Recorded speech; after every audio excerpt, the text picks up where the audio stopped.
Evening snacks rava kesari.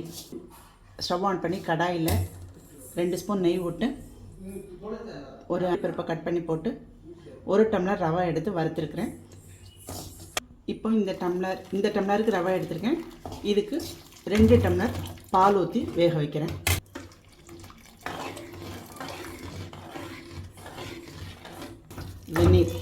வெந்நீரும் ஊற்றுறேன்.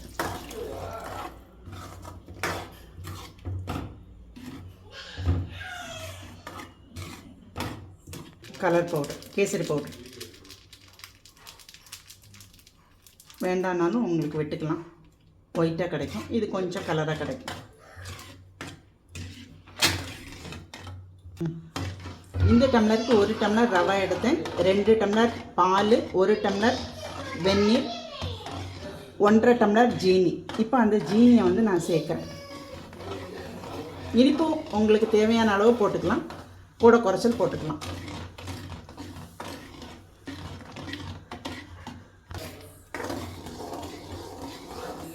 இப்போ ரவை ஜீனி எல்லாம் நல்லா மிங்கிள் ஆகி வந்துருச்சு. இந்த நேரத்தில் நம்ம 1/2 ஸ்பூன் ஏலக்காய் பொடி போடுறேன். ஒன்றா திரண்டு வந்துருச்சு.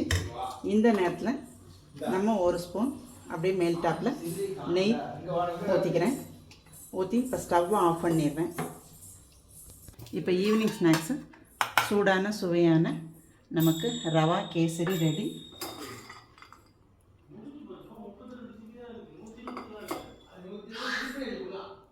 இப்போ இதுக்கு மேலே 2 முந்திரிப்பூ, 2 குங்குமப்பூ போட்டு இறக்குனா ஈவினிங் ஸ்நாக்ஸ் சூடான சுவையான ரவா கேசரி ரெடி.